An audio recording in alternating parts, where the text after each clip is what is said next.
Perfect. Hey, what's up? The other day, I was at an improv jam. Basically, a bunch of people who do improv go to a building and they don't know each other. They all just improvise little sketches and little scenes. It's normally pretty cringy, honestly. But hey, you know what? Sometimes it's gold. It's beautiful because you're discovering it with a group of strangers. After the jam, I was talking to these two guys in the parking lot, and these guys were extraordinarily passionate. And I like that. I love improv. Improv is like the one thing that I've done for the longest period of my life. I've done improv for 12 years. I'm not very amazing at a ton of stuff, but improv, I know my shit because I've failed hundreds of times. Literally hundreds of times I have had terrible, cringe-worthy scenes. Every time I fail, you just fail a little bit better than the last time you failed, right? And so over the course of 12 years, the bare minimum has just risen a little bit progressively. So I actually feel comfortable saying improv is one of the things that I know a lot about. I'm talking to these two guys. One of the guys goes, you know, when I'm performing on stage, I don't want to take up too much space. I don't want the show to be more me than it is them, because I want to give everybody a chance to be funny and have their moment. The other guy had the opposite perspective. He's like, well, one, when I'm improvising, I'm normally paying for a class, and two, I'm an actor. I'm going to go out into every scene because that's why I'm here. That's what I'm paying for. My perspective on the situation, I think, was a little different from some of my past experience. I think there's some stuff to say about leadership and about teamwork. So here we go. I'm gonna break out the whiteboard.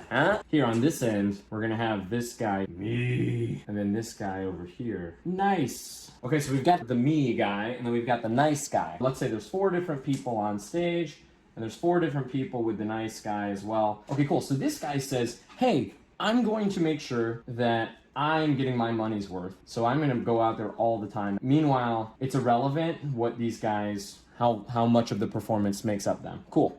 So this guy over here says, I'm gonna watch everybody else and I'm gonna make sure that we all make up an equal amount of the performance because I'm nice and I want to give these people a chance. And so he's gonna watch this guy and he's gonna watch this guy and he's gonna watch this guy. He's going to then come out just so that he can equal those other people. And that's the level that he's gonna contribute. And so this is kind of what these shows look like. That is 2 ways of going about an improv performance. My perspective on this topic is a little bit different than both of those ways. This is our improv team. All of these 4 team members need to have a goal. They need to have a unified goal that they all understand is the goal of being there. Typically for an improv performance, I think there's a very clear goal, and that is to go on the coolest adventure with the audience that we've ever gone on in our lives. And if everyone on this team understands that that's the goal, that's the first step. Making them envision what success looks like. A successful show is an adventure. I couldn't have done that on my own, and I'm so glad that I was a part of the team that put that together for those people. That's the goal. The second part is asking those individuals to basically do anything that they possibly can to achieve that goal. And also, they're a team. So you shouldn't be looking at the guy next to you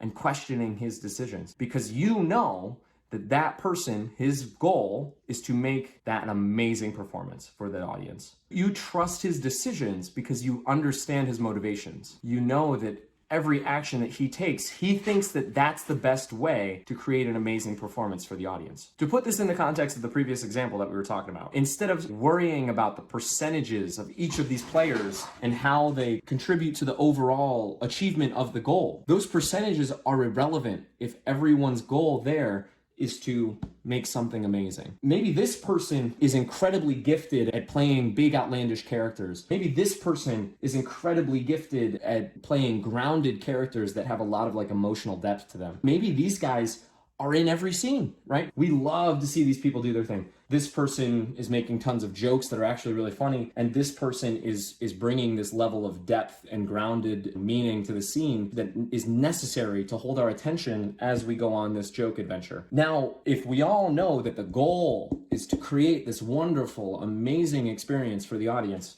do you think these people resent these people? Because they shouldn't. On a well-functioning team, these people should appreciate that these guys have created a foundation that now these guys can shine in. But you know what? They might not be the center of attention, and that's okay. That's okay, because all of these people are not insecure about needing the validation of the audience. The reason why they're there is not because of themselves, it's because of this. Even if they just get one line in, they're not upset that they didn't get to contribute as much as these people because they know that they are there to make the best performance possible. They don't question the other choices of the members of the team because they know that everyone is aligned to the same goal. I personally believe that it's the leader's responsibility to outline this goal as clearly as possible and to inspire these people in a way where they all understand it and they all actively want to go and achieve that goal and not stab each other on the way there.